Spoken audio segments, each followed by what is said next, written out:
दोस्तों, हमारे external affair minister S Jaishankar ji ने रिसेंटली एक ऐसा स्टेटमेंट दे दिया है जिसके चलते शायद बांग्लादेश को अब शांति से नींद भी नहीं आ पाएगी। क्या है वो स्टेटमेंट, पहले वो देखते हैं।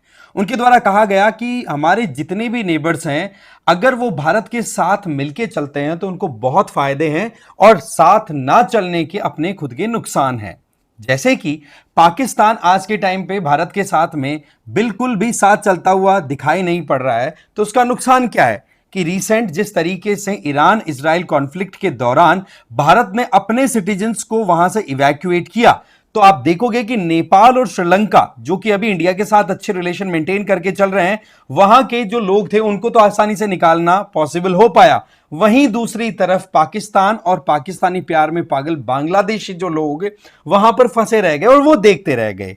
इसके अलावा आज पाकिस्तान ऑपरेशन सिंदूर के बाद में कितना बुरा मार खा चुका है, क्या हालात है, ये किसी से छुपा हुआ नहीं है। बट उसी के साथ साथ में एक ऐसा इंपैक्ट जो कि पाकिस्तान अभी भी झेल रहा है और आने वाले समय में पता नहीं कितना और झेलेगा, वो है एक बहुत ही इंपॉर्टेंट ट्रीटी का अबेयंस में जाना, और वो था इंडस वाटर ट्रीटी, जो कि मोर और लेस पाकिस्तान की लाइफ लाइन थी, जिसको इंडिया ने रोकने का काम कर दिया या फिर उसको अनसर्टेन बना दिया। तो ऐसे में ऐसा ही कुछ सिनेरियो अभी बांग्लादेश के साथ भी होता हुआ दिखाई पड़ रहा है, जहां पर 1996 की एक ट्रीटी साइन हो रखी है जिसका नाम है गंगा वाटर ट्रीटी, और उस गंगा वाटर ट्रीटी को अब इंडिया रिव्यू करने जा रहा है, क्योंकि यह साइन हुई थी शुरुआत में 30 साल के लिए और 30 साल 2026 में इसके कंप्लीट होने वाले हैं। तो ऐसे में जो रिव्यू किया जाएगा ना, वो कंडीशंस अभी बांग्लादेश के लिए बिल्कुल भी ठीक नहीं है।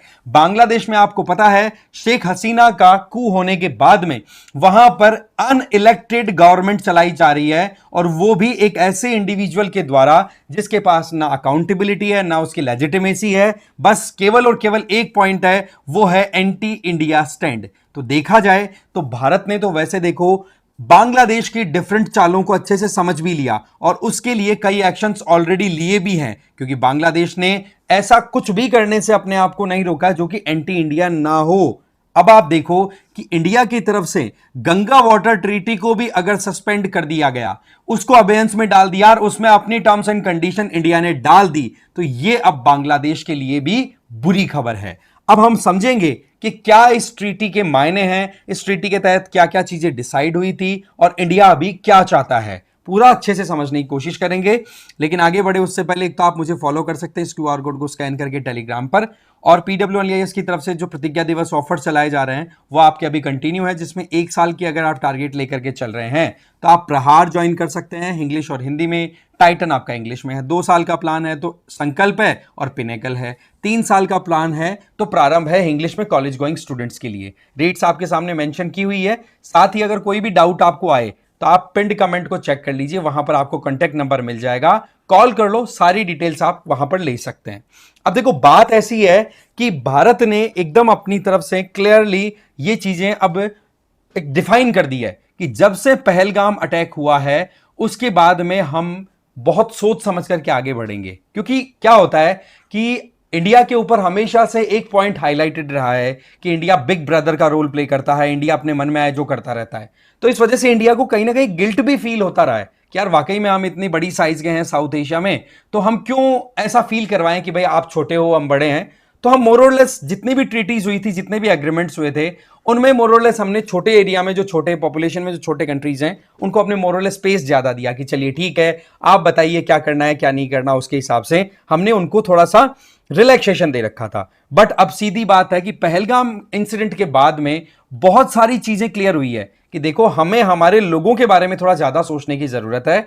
अब इंडिया ने इस बात पर एक और कदम उठाने का डिसीजन ले लिया है। आपको ध्यान होना चाहिए कि गंगा रिवर है ना, ये यहां पर वेस्ट बंगाल और बांग्लादेश बॉर्डर पे एक एरिया, एक जगह है जिसका नाम है फरक्का, वहां पर 2 पार्ट्स में डिवाइड होती है। एक पार्ट तो उसका बांग्लादेश में चला जाता है जहां पर उसे पद्मा बोलते हैं, और एक पार्ट उसका वेस्ट बंगाल में, आपको पता है कलकत्ता जिससे नदी के किनारे बसा हुआ है, वहां पर हुगली रिवर के नाम से फ्लो कर जाता है। तो इंडिया का मोरलेस ये डिसीजन है कि हुगली रिवर में जो पानी की सप्लाई है हमें मेंटेन करके रखनी है, हमारे लोगों के इंटरेस्ट को हमें प्रोटेक्ट करना है।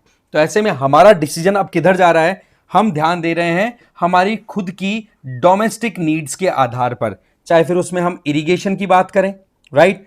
पोर्ट की मेंटेनेंस की बात करो, पावर जनरेशन की बात करो, किसी भी तरीके से टाइम टेन्योर की, जैसे मैंने बताया कि 1996 में गंगा वाटर ट्रीटी साइन हुई थी और उसका रिव्यू होना है 30 साल बाद में, अब 2026 में। तो इस टेन्योर को लेकर के भी इंडिया अपनी तरफ से क्लियर है कि अब हम 10 से 15 साल की ट्रीटी पर ही जाएंगे, ना कि लंबे 30-30 साल की ट्रीटी पर।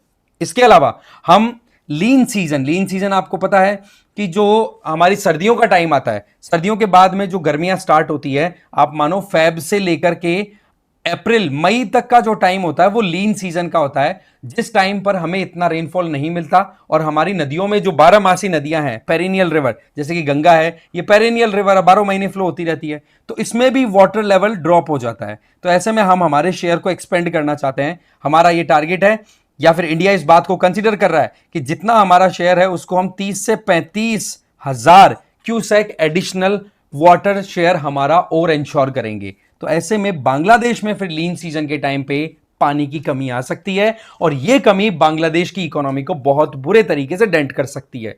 क्यों? आप यहां से देखो कि पटना से जब गंगा रिवर आगे बढ़ती है तो उसके बाद में जब रेनी सीजन होता है, जैसे कि अभी चल रहा है, तब तो देखो अच्छा खासा फ्लो होता है, तो उस टाइम पर तो पानी जितना आगे हम पहुंचा सके उतना ठीक रहता है।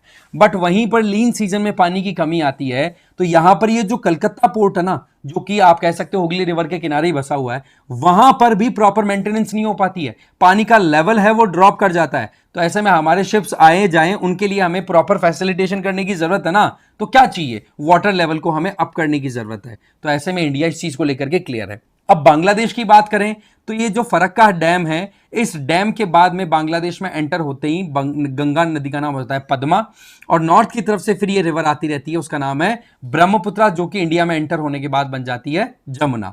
और ये दोनों रिवर्स कॉन्फ्लुएंस करके फिर आगे फ्लो करती हैं और फिर इनके लेफ्ट बैंक से आकर के एक और रिवर ज्वाइन करती है जिसको हम बोलते हैं मेघना, और मेघना के नाम से फिर अल्टीमेटली ये जाकर के गिर जाती है कहां पे, बे ऑफ बंगाल में।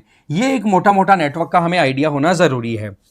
तो बांग्लादेश, आप देखो कि गंगा ब्रह्मपुत्रा मेघना, ठीक है, गंगा ब्रह्मपुत्रा मेघना, इन तीनों रिवर्स के नेटवर्क पर बहुत ज्यादा डिपेंडेंट है। फिर चाहे इकोनॉमी के पॉइंट ऑफ व्यू से देखो, इकोलॉजी देखो, या फिर कल्चर पॉइंट ऑफ व्यू से देखो। इकोनॉमी की बात करें तो इरिगेशन पॉइंट ऑफ व्यू से, फिशिंग पॉइंट ऑफ व्यू से, या फिर इनलैंड वाटरवेज, भाई सीधी बात है, पानी का नेटवर्क अच्छा खासा हो तो लोग ट्रैवल करने के लिए बोट्स का यूज करते हैं बजाय कि रोड या फिर रेलवे के, है ना। तो बांग्लादेश में अब पानी का अगर लेवल ड्रॉप हो जाता है, जैसे कि हमने इंडस वाटर ट्रीटी को अबेयंस में रखा था, उसका खामियाजा आज पाकिस्तान भुगत रहा है ना। वहां पर कैसे सिंध में पानी की कमी आ रही है, प्रोटेस्ट आ रहा है लगातार, पंजाब के बारे में ज्यादा पाकिस्तान सोच रहा है, अपने खुद के पंजाब के बारे में, तो उसकी वजह से वहां पर बहुत सारे कलेश क्रिएट हो रहे हैं। वही चीज यहां पर भी हमें नोटिस करनी होगी, ठीक है।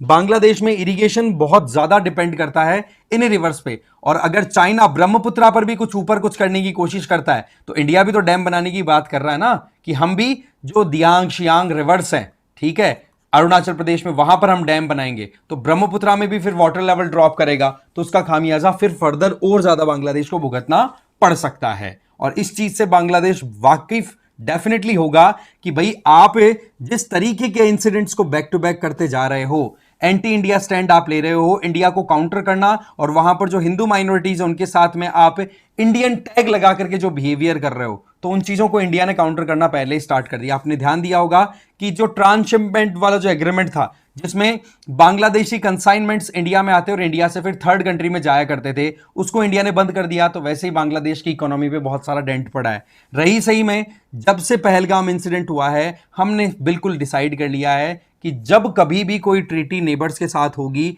तो प्रॉपरली बैलेंस्ड मैनर में देखा जाएगा।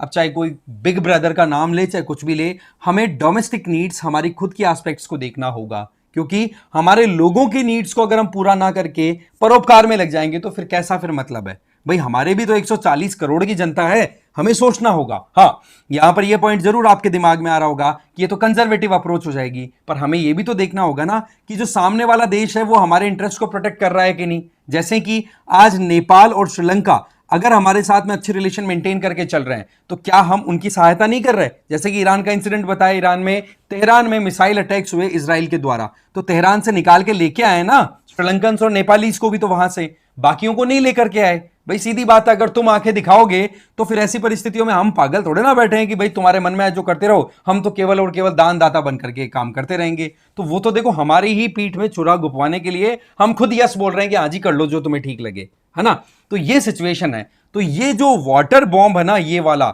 इसके ऊपर अब बांग्लादेश की नजरें डेफिनेटली होगी, क्योंकि 2026 में होने वाले हैं पूरे के पूरे 30 साल कंप्लीट।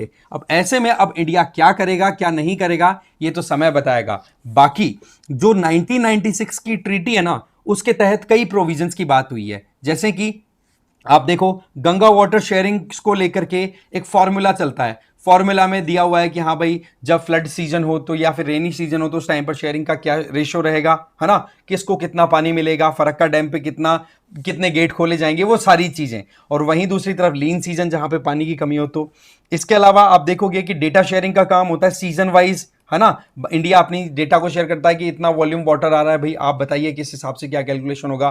तो एक जॉइंट मीटिंग का भी प्रोविजन है, जॉइंट कमेटी का भी प्रोविजन है जो मॉनिटर करती रहती है कि हाँ भाई कहां पर क्या हमें अपडेट करना है, कैसे इंप्लीमेंट करना है। तो मोरलेस इस पूरे फॉर्मूला के ऊपर, पूरे स्ट्रक्चर के ऊपर पूरा इंपैक्ट देने के लिए इंडिया बिल्कुल रेडी है। अभी भी अगर बांग्लादेश नहीं सुधरता है तो भाई सीधी बात है इंडिया फिर अपने डोमेस्टिक इंटरेस्ट को प्रेफरेंस देगा। और आपको ध्यान होगा कि वेस्ट बंगाल की तरफ से तो गवर्नमेंट ऑफ इंडिया पे लगातार प्रेशर भी बनते रहते हैं। जब भी तीस्ता वाटर शेयरिंग प्रोग्राम की बात आती है तो उसको लेकर के भी बहुत सारा प्रेशर बनता है वेस्ट बंगाल की तरफ से कि जिस तरीके से गंगा ट्रीटी साइन हुई थी 1996 में, तो हमारे साथ में कोई कंसल्टेशन नहीं किया गया था।